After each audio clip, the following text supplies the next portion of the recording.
Hello everyone, welcome back to my channel Yo Medico 786. Today we are going to learn P block element जिसमें group 13 आज हम लोग discuss करेंगे. As per to NTA mains and syllabus general trend physical properties and chemical properties को with exception हम easy way में समझाने की कोशिश करें. तो शुरू करते हैं हम लोग ग्रुप 13 एलिमेंट. ठीक है, तो ग्रुप 13 एलिमेंट यानी boron family. Okay, boron family. Why this group called boron family? Because इसका जो फर्स्ट मेंबर है वो क्या है, हमारा बोरोन. ठीक है, इसलिए इसको बोरोन फैमिली बोलते हैं. अब बात करते हैं ग्रुप 13 एलिमेंट में कौन कौन से एलिमेंट मिलते हैं. ठीक है, बोरोन, एल्युमिनियम, गैलियम, इंडियम और थेलियम मेनली. ठीक है, इसके अलावा हम लोग को नियोनियम भी मिलता है. ठीक है, जो कि रेडियो एक्टिव है. यहाँ तक क्लियर. अब आते हैं बोरोन. सबका हम लोग एक एक प्रॉपर्टीज पढ़ेंगे, जनरल ट्रेंड पढ़ेंगे, फिर जो एक्सेप्शन है उसको भी देखते जाएंगे. ठीक है, तो जब अगर बात करते हैं हम लोग सबसे पहले इलेक्ट्रॉनिक कॉन्फ़िगरेशन की, तो इलेक्ट्रॉनिक कॉन्फ़िगरेशन की अगर बात करें तो इसका जनरल इलेक्ट्रॉनिक कॉन्फ़िगरेशन क्या हो जाएगा, NH2NP1. ओके, अब ये NH2NP1 क्या है, तो जाहिर सी बात है कि N उसका पीरियड नंबर है. ठीक है, और एस सब सेल में जा रहा है, देन P में 1. चलो, अब इसका कॉमन ऑक्सीडेशन स्टेट की अगर बात करें तो कॉमन ऑक्सीडेशन स्टेट इसका हो जाएगा आपका सबसे कॉमन +3 और उसमें 2 माइनस कर देंगे, दैट मीन्स +1. ठीक है, ये हो गया सबसे कॉमन ऑक्सीडेशन स्टेट इसका, एक +3 एक +1. ठीक है, जब हम लोग डाउन द ग्रुप मूव करेंगे तो +1 की स्टेबिलिटी बढ़ती है. इसको हम लोग देखेंगे क्यों, मेनली ये इनर पेयर इफेक्ट की वजह से होता है. ठीक है, तो जब इनर पेयर इफेक्ट की वजह से टॉप टू बॉटम अगर हम लोग मूव करते हैं तो +1 की स्टेबिलिटी इंक्रीज होती है. ठीक है, ओके, अब जो है और +3 की स्टेबिलिटी डिक्रीज होती है. यही वजह है कि थैलियम +3 में कम स्टेबल है.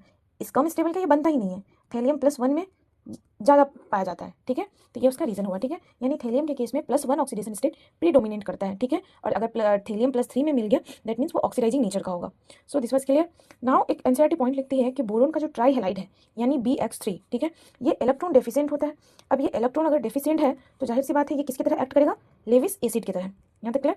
अब जो लेविस एसिड की तरह तो हमेशा ये इलेक्ट्रॉन एक्सेप्ट करेगा, कहाँ से, डोनर से, जो कि लेविस बेस होगा. तो इसकी एक नेचर होती है जो एनसीईआरटी में दे रखी है. जो बोरोन का ट्राई हैलाइड है, फॉर एग्जांपल बोरोन का तुम ट्राई क्लोराइड ले लो, इसका स्ट्रक्चर कुछ ऐसा बनता है, BCl एंड एक क्लोरीन यहाँ पे. अब इसमें कुछ ना कुछ वैकेंट ऑर्बिटल है. तो अब ये अमोनिया से मिलके एक एडक्ट बना लेता है. इस अमोनिया में जो नाइट्रोजन का जो लोन पेयर होगा वो इसके वैकेंट ऑर्बिटल में जाएगा और बना लेता है मेरा NH3BCl3. ठीक है, ये एक एडक्ट बना लेता है. सेम इसी तरह जैसे बोरोन बनाया वैसे अल्युमिनियम का ट्राई हैलाइड यानी AlX3. ठीक है, मेनली अल्युमिनियम का ट्राई क्लोराइड यानी AlCl3 की बात करते हैं. ठीक है, AlCl3 अपना इलेक्ट्रॉन डिफिशियंसी को कैसे पूरा करेगा, तो दो तरीका है as per mention to NCERT. ठीक है, सबसे पहला चाहे तो वो लोन पेयर एक्सेप्ट करे किससे, डोनर से, जस्ट लाइक अमोनिया.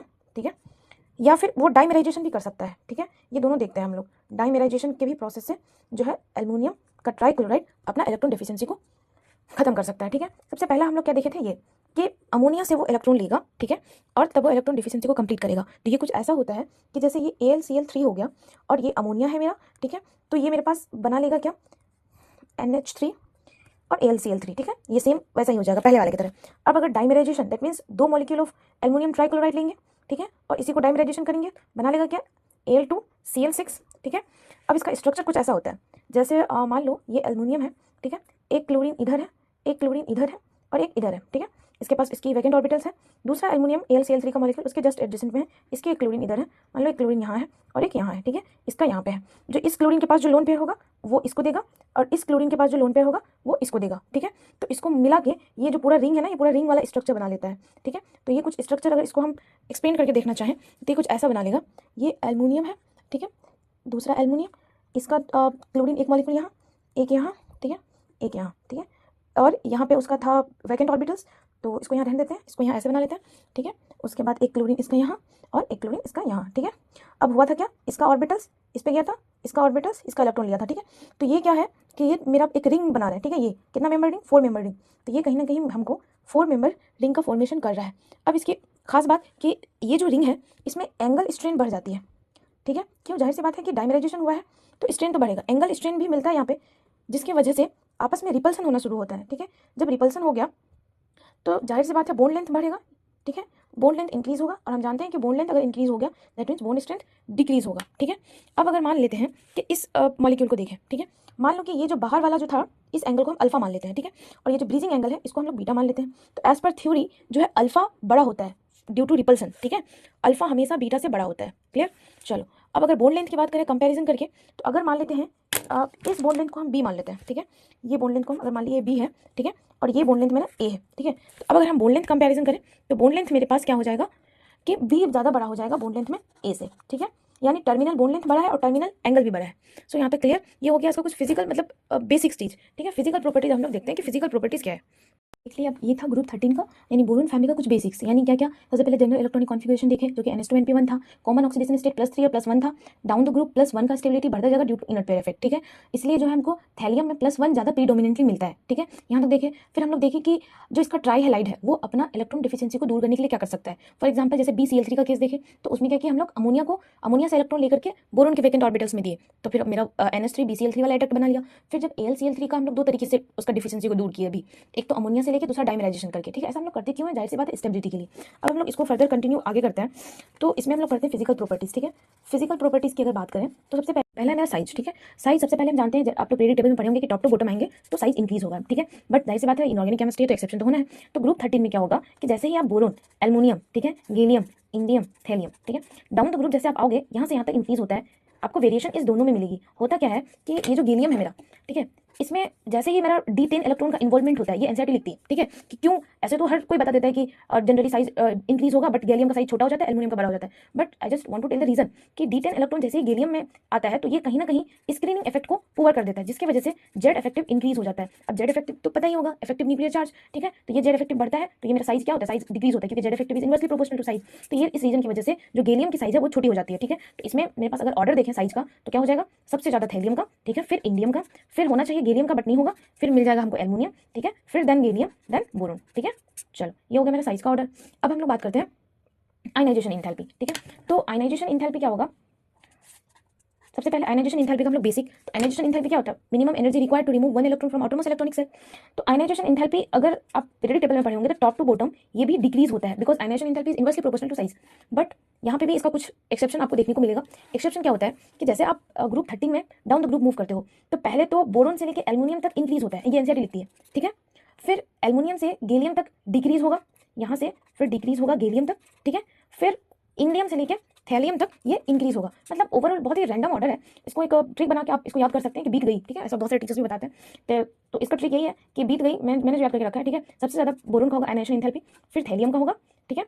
उसके बाद फिर होगा गैलियम का, फिर एल्युमिनियम का, फिर इंडियम का, ठीक है। ये BTGAI, ठीक है। इस तरह से आप याद रख सकते हैं आयनाइजेशन एंथैल्पी का ऑर्डर। तो ये हो गया मेरा आयनाइजेशन एंथैल्पी। अब जो हम लोग नेक्स्ट प्रॉपर्टीज देखते हैं तो नेक्स्ट प्रॉपर्टीज है मेरा क्या, मेल्टिंग पॉइंट, बॉइलिंग पॉइंट, यही है। अब ये बहुत ही मतलब इसमें इतने एक्सेप्शन है कि बच्चे बहुत कंफ्यूज हो जाते हैं, ठीक है। तो अब ये रखो याद कि जो बॉइलिंग पॉइंट है, ऐसे अगर तो बॉइलिंग पॉइंट दैट मींस ऐसे नॉर्मल बीपी आप ब्लड प्रेशर की बात करते हो, ठीक है। तो बीपी आप ऐसा सोच सकते हैं लॉजिकल कि जो बच्चे 11th के बच्चे रहते हैं, फाउंडेशन के बच्चे, तो बहुत काम रहते हैं, बहुत रिलैक्स रहते हैं कि चलो अभी तो टेंशन है नहीं। तो तुम ऐसे याद रख सकते हो कि जो 11th का जो सिलेबस में मेरा पी ब्लॉक में 13-14 है, तो 13th यानी बोरोन फैमिली, 14th यानी कार्बन फैमिली का बीपी लो रहेगा।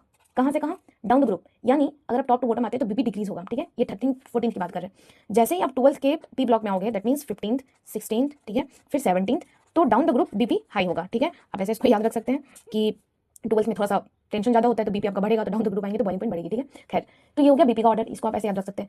और सबसे कंफ्यूजिंग है क्या मेरे पास, मेल्टिंग पॉइंट फिजिकल प्रॉपर्टीज में, ठीक है। तो मेल्टिंग पॉइंट में बहुत सारा ऑर्डर है, ठीक है। सबसे पहले हम लोग यहाँ पे ग्रुप 13 देखते हैं, ग्रुप 13 का ही देख लेते हैं। तो ग्रुप 13 में जो मेल्टिंग पॉइंट का ऑर्डर है वो सबसे ज्यादा होता है बोरोन का, ठीक है, फिर एल्युमिनियम का, फिर हो जाएगा आपका थैलियम का, ठीक है, फिर इंडियम एंड देन लास्ट में गैलियम, ठीक है। इसमें अगर आप याद रखना चाहें तो मेल्टिंग पॉइंट सबसे ज्यादा हाईएस्ट किसका होगा, बोरोन का, और सबसे ज्यादा लोवेस्ट होगा किसका, गैलियम का, ठीक है। यहाँ तक क्लियर। तो फिजिकल प्रॉपर्टीज में हमने क्या क्या पढ़ा, सबसे पहले साइज, टॉप टू बॉटम आएंगे तो साइज इंक्रीज होगा। एक्सेप्शन हमको यहाँ देखने को मिलेंगी, किसकी वजह से, ये डी इलेक्ट्रॉन का इन्वॉल्वमेंट होता जाता है, यानी ट्रांजिशन कॉन्ट्रैक्शन भी इसको आप कह सकते हैं, ठीक है। इस वजह से जेड इफेक्टिव बढ़ेगा तो साइज घट जाएगी इसकी गैलियम की, ठीक है। तो फाइनल ऑर्डर मेरे पास ये हो जाएगा। उसके बाद फिर हम लोगों ने फिजिकल प्रॉपर्टीज में आयनाइजेशन एंथैल्पी देखा, जो top to bottom generally decrease होता है, but exception is here. NCERT लिखती है बोरोन टू एल्युमिनियम पहले इंक्रीज होता है, फिर aluminium to gallium decrease then increase. तो इसका जो फाइनल ऑर्डर मेरे पास आया वो ये आया, बीट गई, ठीक है, boron, thallium, gallium and aluminium and indium, okay. Next हम लोग प्रॉपर्टी क्या पढ़े, बॉइलिंग पॉइंट, ठीक है। बॉइलिंग पॉइंट 13 और 14 ग्रुप का पूरे पी ब्लॉक का बॉइलिंग पॉइंट ऑलमोस्ट देख लिया हम लोग यहाँ पे। तो इसका डाउन द ग्रुप आएंगे तो बीपी लो हो जाएगा, ठीक है। 15, 16, 17 का बॉइलिंग पॉइंट हाई होगा डाउन द ग्रुप, ठीक है। फिर मेल्टिंग पॉइंट देखें तो मेल्टिंग पॉइंट क्या होता है, मेल्टिंग पॉइंट का ऑर्डर कुछ ऐसा आएगा, ठीक है। सबसे ज्यादा बोरोन का, फिर एल्युमिनियम का, फिर thallium, indium and gallium, okay. चलो ये हो गया मेरा मेल्टिंग पॉइंट, बॉइलिंग पॉइंट। अब नेक्स्ट जो मेरा फिजिकल प्रॉपर्टीज हम देखते हैं यानी 4 नंबर, वो मेरे पास आता है क्या, डेंसिटी, ठीक है। जनरली डेंसिटी की अगर हम बात करें तो टॉप टू बॉटम आते हैं तो डेंसिटी क्या होती है, इंक्रीज या डिक्रीज। तो density top to bottom always increase, ठीक है। इंक्रीज कहाँ, टॉप टू बॉटम। चलो ये हो गया यहाँ पे। उसके बाद इसमें कोई एक्सेप्शन नहीं है, टॉप टू बॉटम डेंसिटी सारा का सारा इंक्रीज ही होगा। अब हम लोग अगर इलेक्ट्रोनेगेटिविटी की बात करते हैं, ठीक है, ऐसे तो डाटा बेस्ड है बट इसको याद करने के लिए कुछ हम लोग सोचते हैं, ठीक है। तो top to bottom electronegativity generally periodic table में क्या होता है, डिक्रीज होता है, ठीक है, क्योंकि इलेक्ट्रोनेगेटिविटी भी कहीं ना कहीं साइज का इनवर्सली प्रोपोर्शनल है, ठीक है। तो electronegativity top to bottom decrease होगा, ठीक है। तो सबसे ज्यादा इलेक्ट्रोनेगेटिविटी किसकी हो जाएगी, बोरोन की, ठीक है, फिर एल्युमिनियम की ऐसी होनी चाहिए, देन गैलियम की होनी चाहिए, देन इंडियम की, देन थेलियम की, ठीक है। बट अगर आप एनसीईआरटी खोलो तो एनसीईआरटी लिखती है कि down the group electronegativity first decreases from boron to aluminium, ठीक है। यहाँ तक तो पहले डिक्रीज होता है, चलो यहाँ तक तो सही है, ये एनसीईआरटी बोलती है कि पहले डिक्रीज हो रहा है। फिर उसके बाद क्या बोल रही है कि फिर इंक्रीजेस होता है मार्जिनली। टेबल 11.2 में जो डेटाबेस दिया हुआ है ना उसके हिसाब से कह रहा है कि एल्युमिनियम के बाद इंक्रीज होना शुरू होता है हल्का सा, ऐसा इसलिए कि discrepancies in atomic size of element. तो फाइनली जो एनसीईआरटी इसका ऑर्डर देती है, ऐसा नहीं, इसमें एक्सेप्शन मिलता है, ठीक है। तो electronegativity generally increase from boron to aluminium, but बीच में वेरिएशन मिलने की वजह से जो डेटाबेस मेरा ऑर्डर आता है वो सबसे ज्यादा तो बोरोन का आएगा और एल्युमिनियम चला जाता है लास्ट में, ठीक है। यानी यहाँ से हमको घटी हुआ तो पहली बात बोला, बीच में मेरा थैलियम आ जाएगा बोरोन के बाद, ठीक है, फिर इंडियम आएगा, फिर गैलियम आएगा। तो इस तरह से मेरे पास कुछ इलेक्ट्रोनेगेटिविटी की ऑर्डर है। चलो ये हो गया। Next physical properties. तो फिजिकल प्रॉपर्टीज में सबसे पहले हम लोग क्या देखें, साइज, ठीक है, size top to bottom increase. फिर हम लोग दूसरा फिजिकल प्रॉपर्टीज देखें, एनाइजेशन एंथैल्पी, इसमें कुछ ट्रेंड देखें, ठीक है। फिर उसके बाद देखें हम लोग मेल्टिंग पॉइंट, बॉइलिंग पॉइंट, फिर हम लोग देखें density and electronegativity. So this was the physical properties of P block यानी ग्रुप 13 एलिमेंट्स। ओके, कोशिश करती हूँ आपको केमिकल प्रॉपर्टीज को इजीएस्ट वे में समझाने की, ठीक है। सबसे पहले बोरोन फैमिली का जो केमिकल रिएक्शन है, सबसे पहले हम लोग देखते हैं केमिकल रिएक्टिविटी, ठीक है। तो जो केमिकल रिएक्टिविटी है किसकी, ग्रुप 13 एलिमेंट की, वो जनरली क्रिस्टलाइन फॉर्म में अनरिएक्टिव होता है, ठीक है। यानी ये रिएक्शन नहीं करेगा इन क्रिस्टलाइन फॉर्म। इसमें से मेनली एनसीईआरटी बोरोन और एल्युमिनियम के बारे में लिखती है, ठीक है, कि बोरोन और एल्युमिनियम जो है क्रिस्टलाइन फॉर्म में रिएक्ट नहीं करता है, ठीक है। लेकिन इसको लिख देते हैं क्रिस्टलाइन फॉर्म, ये अनरिएक्टिव होता है, ओके। बट जो है ये एमॉर्फस कंडीशन में, ठीक है, एमॉर्फस कंडीशन में ये रिएक्ट करता है। कौन, एमॉर्फस फॉर्म, ये रिएक्टिव होता है, ठीक है, बोरोन एंड एल्युमिनियम। चलो यहाँ तक ये हो गया बेसिक। अब हम लोग केमिकल रिएक्टिविटी में सबसे पहले इसका रिएक्शन हम लोग एयर से देखते हैं, ठीक है। यानी अब एयर में मेनली हमको क्या मिलता है, ऑक्सीजन और नाइट्रोजन। तो हम लोग ऑक्सीजन और नाइट्रोजन से इसकी रिएक्शन देखते हैं, ठीक है। तो जैसे ही ये बोरोन, सारा का सारा बोरोन फैमिली का एलिमेंट को तुम ई मान लो, ठीक है। तो ये जो क्या करता है कि अगर सबसे पहले आप ऑक्सीजन से रिएक्ट करा के देखो, ठीक है, या ऑक्सीजन से, तो ये दो तरह का ऑक्साइड बनाएगा, ठीक है। मेनली यहाँ पर हम लोग 2O3 वाले फॉर्म में ऑक्साइड देता है, ठीक है। यहाँ पे ई बोलने से मतलब है बोरोन, एल्युमिनियम, गैलियम, ठीक है। तो अगर हम लोग इसका ऑक्साइड देखें यानी B2O3, ठीक है, फिर है Al2O3, फिर इस तरह से Ga2O3, ठीक, फिर है मेरा इंडियम का ऑक्साइड, फिर है थैलियम Tl2O3, ओके। अब इसका हम लोग बहुत ज़्यादा पूछा जाता है इसमें एसिडिक और बेसिक नेचर, ठीक है। तो ये एसिडिक होता है मेरा बोरोन का ऑक्साइड, ठीक है। ये दोनों मेरे पास एम्फोटेरिक मिलते हैं, यानी एम्फोटेरिक बोले तो ये एसिड से भी रिएक्ट करेगा और बेस से भी रिएक्ट करेगा। उसके बाद जो लास्ट का दो है वो हमको बेसिक मिलता है। तो ये हो गया मेरा ऑक्सीजन से रिएक्शन की। अब अगर यही मेरे पास ये ग्रुप 13 एलिमेंट, अगर इसको हम नाइट्रोजन से रिएक्ट करवाएंगे तो जाहिर सी बात ये नाइट्राइड ही बनेगा, बट नाइट्राइड किस फॉर्म का, EN फॉर्म का, ठीक है। यानी फॉर एग्जांपल अगर बोरोन को नाइट्रोजन से रिएक्ट करवाओ तो क्या मिलेगा हमको, बोरोन नाइट्राइड। एल्युमिनियम को नाइट्रोजन से रिएक्ट करवाओ तो क्या मिलेगा हमको, एल्युमिनियम नाइट्राइड। चलो यहाँ तक क्लियर। ये तो हो गया रिएक्शन विद एयर, ठीक है। नेक्स्ट जो केमिकल प्रॉपर्टीज हम देखते हैं वो हम देखने की कोशिश करते हैं कि एसिड और बेस के साथ किस तरह का रिएक्शन शो करता है मेरा ग्रुप 13 एलिमेंट। तो reaction with acid and base, ठीक है। तो एसिड और बेस में सबसे पहले हम कुछ ऐसे एलिमेंट हैं जो एसिड बेस से रिएक्ट नहीं करता, ठीक है। उसका नाम है बोरोन। ये बोरोन बहुत ज़्यादा अनरिएक्टिव फॉर्म में रहता है, ठीक है। तो ये बोरोन एसिड बेस से रिएक्ट नहीं करता है, यानी इसका रिएक्शन कुछ भी एसिड बेस से शो नहीं करेगा, ठीक है। मेनली यहाँ जो हम बात करते हैं ना वो एल्युमिनियम की बात करते हैं एसिड बेस से रिएक्शन में, ठीक है। एल्युमिनियम क्या है, हम जानते हैं कि एल्युमिनियम मेरे पास एम्फोटेरिक नेचर का होता है, यानी ये बेस से भी रिएक्ट करता है और एसिड से भी, ठीक है। तो हम दोनों रिएक्शन देख लेते हैं कि एसिड से किस तरह का रिएक्ट करेगा और बेस से किस तरह का, ठीक है। तो जब अगर एल्युमिनियम को आप एसिड से रिएक्ट करवाओ, ठीक है, आप मान लो HCl ले लो, तो ये क्या करेगा, ये बना लेगा मेरा Al3+ में टूट जाएगा और क्लोरीन माइनस और हाइड्रोजन गैस। अब इस रिएक्शन को एक बार आप देखो, ठीक है। जैसे ही आप एल्युमिनियम को हाइड्रोक्लोरिक एसिड के साथ डिसॉल्व करोगे तो होगा क्या, ये एल्युमिनियम 3+ में चला गया, ठीक है, और 3 इलेक्ट्रॉन लूज कर दिया, ठीक है। ये होता है रिएक्शन में। अब HCl किस में टूटेगा, H+ में टूटेगा, HCl- में टूटेगा, ठीक है। अब जो ये H+ है ना और ये तीन इलेक्ट्रॉन दोनों मिला के ही हाइड्रोजन गैस देता है, ठीक है। उसके बाद अब बच गया मेरे पास आयन में एक एल्युमिनियम का पॉजिटिव और क्लोरीन का नेगेटिव आयन, ठीक है। तो यही दोनों आगे जाके हमको दे देगा क्या, AlCl3, ठीक है। तो हम देख लिया किस तरह से एल्युमिनियम हाइड्रोक्लोरिक एसिड में रिएक्शन शो करता है। चलो ये हो गया। इसी तरह से एनसीईआरटी कंसंट्रेटेड नाइट्रिक एसिड की बात करता है। जब एल्युमिनियम को आप ठीक है, यहाँ पे हम लोग एसिड कर लेते हैं। जब एल्युमिनियम को आप कॉन्सेंट्रेटेड HNO3 से रिएक्ट करते हो यानी नाइट्रिक एसिड से, तो यहाँ पे पैसिवेशन देता है, यानी एक पैसिव फिल्म का फॉर्मेशन करेगा, ठीक है। ये सिर्फ एल्युमिनियम ही नहीं, उसके साथ कुछ और एलिमेंट देते हैं, जैसे बेरिलियम देता है, ठीक है। एल्युमिनियम तो यहाँ देख रहे हैं, आयरन देता है, क्रोमियम और एक्टिनोइड्स देता है, ठीक है। ये पैसिवेशन वाला reaction. So this was the reaction of aluminium in acid, ठीक है। अब हम लोग बात करते हैं कि ये एल्युमिनियम जो है ये बेस के साथ कैसा रिएक्शन देता है, ठीक है।